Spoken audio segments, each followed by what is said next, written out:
Con un gol per tempo il Brescia passa a Vittorio Veneto, al primo vero affondo la squadra di Bertolini segna, è il sesto quando Bonansea crossa dalla destra, Virgili e Reginato non si intendono e per Williams è facile andare in gol.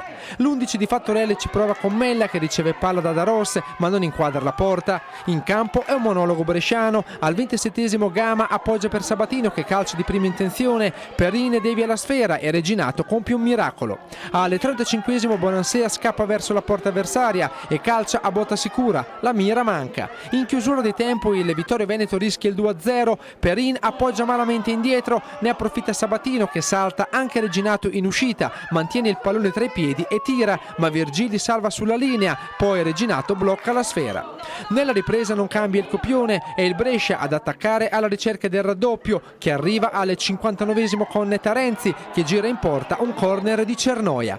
È un gol abbastanza che ci ha messo tranquillità perché sull'1-0 non si sa mai e siamo state brave a gestire la partita, abbastanza brave perché comunque dobbiamo sempre migliorare nel giro palla, dobbiamo essere più veloci, però siamo contente che portiamo a casa i 3 punti. Diciamo che la partita si è giocata sulla nostra metà campo.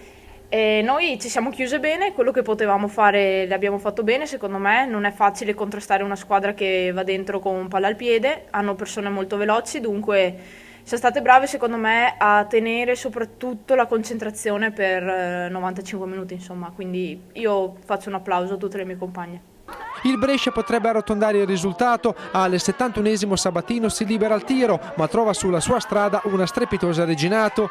All'89esimo palla invitante per Rosucci che arriva di volata ma l'estremo difensore veneto evita nuovamente il 3-0. Poi più nulla con il Brescia che conquista altri 3 punti contro un Vittorio Veneto che pensa già alla sfida salvezza di Bari. Il Vittorio Veneto è stato molto bravo a chiudersi e chiaramente tutti dietro a non darci spazi e noi probabilmente avremmo dovuto fare meglio nella fase di impostazione, magari dare più velocità al gioco, non ci siamo riusciti, a volte abbiamo fatto anche degli errori nell'ultimo passaggio, però credo insomma, che il risultato sia giusto, legittimato, anche perché insomma, il Vittorio Veneto credo che abbia passato la metà campo un paio di volte e basta. Ci siamo difesi bene oggi nonostante un Brescia ottimo in tutti i reparti. E quello che ci è mancato un po' in uscita, sbagliavamo troppi passaggi, quindi non potevamo far scattare un po' il contropiede. E comunque direi che la prestazione della squadra mi è piaciuta e ci prepariamo alla sfida di sabato che per noi è importante contro il Bari.